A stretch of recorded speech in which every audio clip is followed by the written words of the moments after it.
So hey guys Saha here and welcome back to my YouTube channel.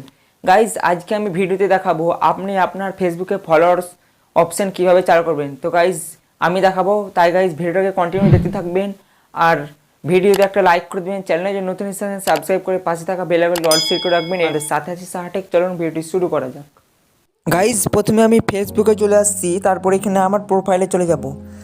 এইখানে প্রোফাইলে আসার পর এখানে আমার কোনো ফলোয়ার্স অপশান শো করে না। তো এইখানে আপনি দেখেন এখানে আমার কোনো ফলোয়ার্স অপশান শো করে না। তো আমি ফলোয়ার্স অপশান আপনাদেরকে শো করায় আমি দেখাবো। তো প্রথমে আপনি চলে যাবেন, আপনি ব্যাক হয়ে আপনি ফেসবুকের ওপর থ্রি লাইনে ক্লিক করবেন, তারপর নিচের দিকে চলে আসবেন। তারপর এখানে আপনি সেটিং অ্যান্ড প্রাইভেসিতে ক্লিক করবেন। তারপরে আপনি এইখানে সেটিংয়ে ক্লিক করবেন।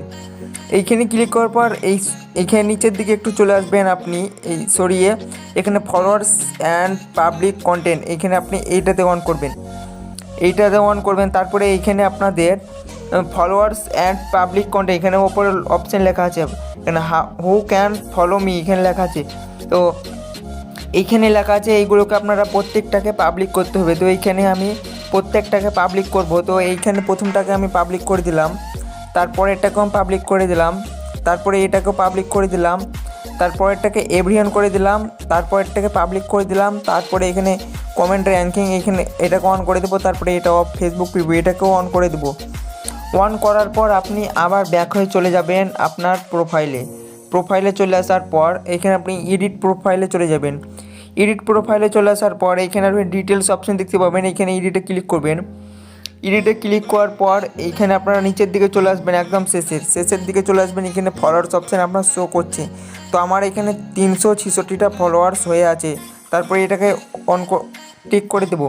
তো আপনাদের একটা খেয়াল রাখবেন, আপনাদের কেউ যদি আপনাকে না ফলো করে তাহলে আপনার এখানে শো করবে না, কিন্তু আপনাকে আর একটা আইডি দিয়ে আপনাকে একটা ফলো করতে হবে, তারপরে আপনারা এই অপশানটা শো করবে। তো আমার এখানে অনেকজন আমাকে ফলো করে রেখেছে। তো আমি এটাকে যদি আনটিক করে দিই তাহলে ওইখানে আমার শো করবে না। এখানে টিকমার্ক করে দেবো, এবার শো করবে। তারপর নিচে সেভ অপশানে সেভ করে দেবো। সেভ করার পর আমি আমার প্রোফাইলে চলে যাব। এইখানে আমার প্রোফাইল এখানে রিফ্রেশ করে নেব। এখানে রিফ্রেশ করার পর নিচের দিকে চলে আসবো আমি এখানে আমার ফলোয়ার্সটা শো করছে, আগে ছিল না আর এখন হয়ে গেল। তো গাইজ ভিডিও ভালো লাইক শেয়ার কমেন্ট সাবস্ক্রাইব করে সাথে থাকবেন।